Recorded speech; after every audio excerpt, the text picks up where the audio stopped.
say to you that I have been on the receiving end of increased levels of hostility from the public. Oh, yeah? I mean, take you yourself, mate. Just this minute you called everybody in Labour a bunch of mindless arseholes. That is in fact a dirty, disgusting smear. I've got to tell you, that's libel, that is. Or slander. Both are heinous crimes, particularly if you're using them against people in Labour. Don't you know that our arseholiday is meticulously planned, mate? There's nothing mindless about it. Oh, yeah? Yeah, I've made a momentous decision, mate. I don't see why I should deny myself any longer. I'm coming out of the closet. I'm an arsehole and I'm proud. I don't see why being an arsehole should be considered such a bad thing anyway.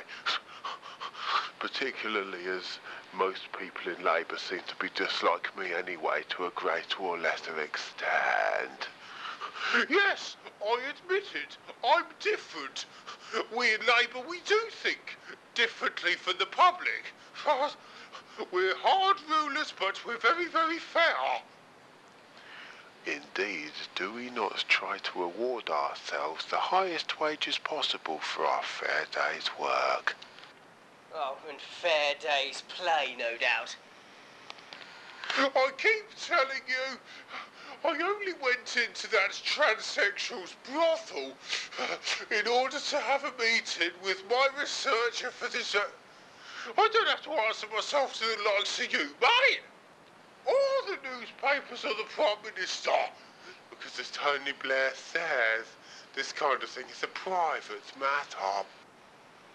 In the same week that the Trade Union Congress General Council blocked a motion by delegates to look for a new workers' party to best serve their interests, the Trade Union Council and others enthusiastically got behind a motion to censure and boycott Israel over the Gaza affair.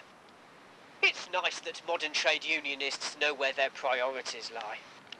Yes, to people overseas, particularly if they're Palestinians, mate. All is right with the world in the TUC now that they're safe from workers re-emancipating themselves. You see, the patience of good solid left-wingers has begun to snap. You see, public, you shouldn't continue to persist the way you do. After years of quote-unquote disenchantment and disillusionment, the British worker looks set to dump Labour at the polls at the next general election. Well, if they're going to be so bloody ungrateful, then why should New Labour and their affiliates in the trade unions continue to do them any favours from this point on? And so therefore they deserve to be undercut and undermined and gradually disenfranchised. What do you say, mate? Because if they expect us to scratch their backs, then they should at least scratch yours.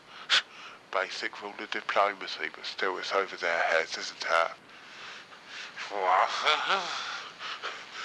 Which is why I myself am going to be proposing at the next TUC conference that a motion be passed so the TUC can send out even more representatives to places like Warsaw and other capital cities in Eastern Europe where all the cheap labour is. So that's why we can have more of them come over here, you see? Because, I mean, well, they just get on with the job, regardless of the wages they're paid. And they do very little to complain. Yeah, because they don't know how or too much of the language.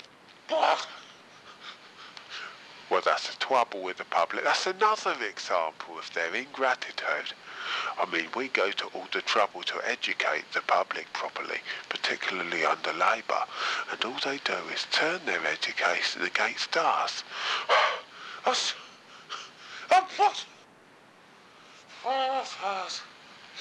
But still, deep in our hearts we know we're right.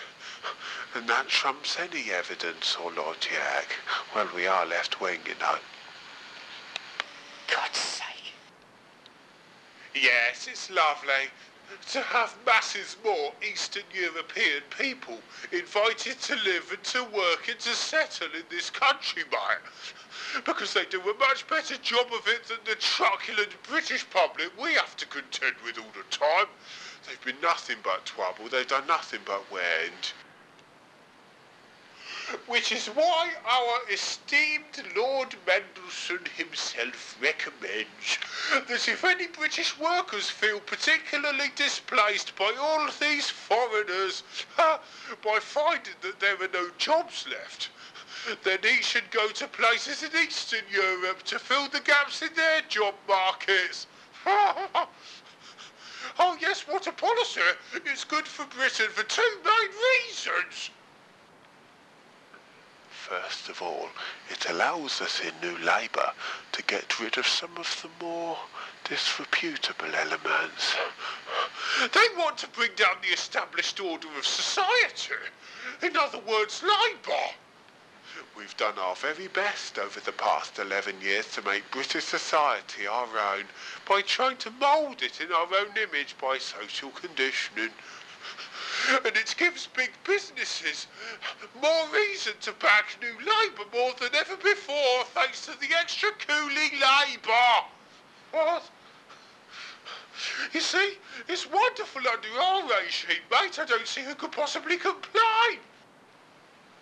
Except, of course, for truculent troublemakers. I don't believe in British jobs for British workers. How disgustingly racist.